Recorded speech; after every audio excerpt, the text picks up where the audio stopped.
আমরা কলকাতা বললে night Riders, Mumbai বললে ইন্ডিয়ান্স, মানে এটা আলাদা করে আসলে বলার দরকার নেই। এটা আমরা আমাদের বিপিএল আসলে কবে দেখব?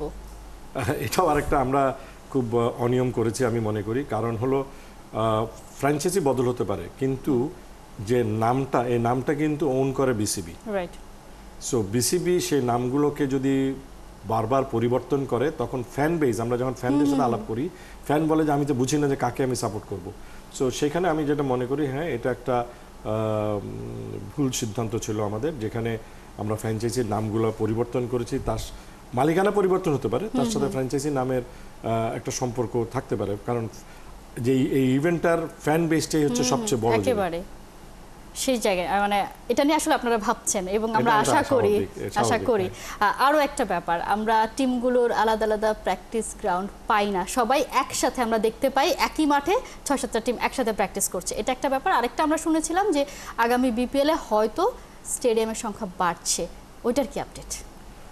প্রথমে আমি যেটা বলি যে স্টেডিয়ামের সংখ্যা, এটা আমাদের একটা প্ল্যানে আছে। আমরা অলরেডি ভেন্যুগুলোকে ইনএক্সপেক্ট করছি।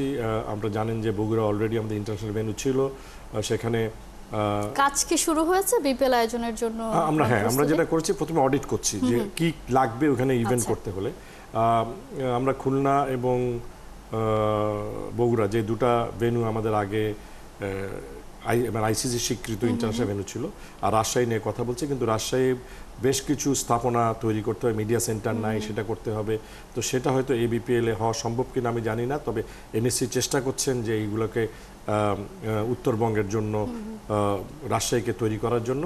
আমরা বেছে নেব যেটা ভালো হয়। অ্যাটলিস্ট আমরা একটা নতুন ভেন্যু আমরা নেওয়ার চেষ্টা করব, যাতে খেলাগুলো ঢাকার বাইরে যেতে পারে, যেখানে দর্শকের চাহিদা অনেক বেশি রয়েছে। রাইট, আমরা গত বছর দেখেছি। আপনাকে আরেকটা যেটা আপনি বলেছিলেন, হোম ভেন্যু টিমগুলোর প্র্যাকটিস ফ্যাসিলিটি নিয়ে যেটা হয়েছে, আমরা এখন যখন আমরা একটা ফ্র্যাঞ্চাইজি নিয়োগ করব, আমরা সেই ফ্র্যাঞ্চাইজিগুলোকে কিছু পরিকল্পনা দেব এবং তাদেরও কিছু পরিকল্পনা দিতে হবে। আমরা চাই যে 5 বছরের মধ্যে তারা তাদের হোম ভেন্যুতে একটা ফ্যাসিলিটি তৈরি করুক, যেখানে তারা প্লেয়ার তৈরি করবে, একাডেমি করবে। কারণ এটা বিসিবি তাদেরকে সহযোগিতা করবে, তারাও যেন এগিয়ে আসে, যেন তারা তাদের যে টিমের প্রতি যে ভালোবাসা বা টিমকে নিয়ে যে এগিয়ে যাওয়া, সেই জায়গাটাতে থাকবে। তো সেই জিনিসগুলো করা দরকার, এবং আমরা এটা আলাপ হয়েছে খুবই অনেক, এটা আসলে খুবই গুরুত্বপূর্ণ। আমরা সবসময় প্র্যাকটিস করে তাদের নিজস্ব ভেন্যুতে গিয়ে, একেবারে, এবং তাদের হোম ভেন্যু থাকলে হোম ভেন্যুর যে সুবিধাটা, সেখানের যে ক্রাউড, মানে আমরা প্রত্যেক বছর তাদেরকে বঞ্চিত হতে দেখি, সেটা যেন না হয়। আপনি দায়িত্ব পেয়েছেন, আশা করব চিত্রটা বদলে যাবে।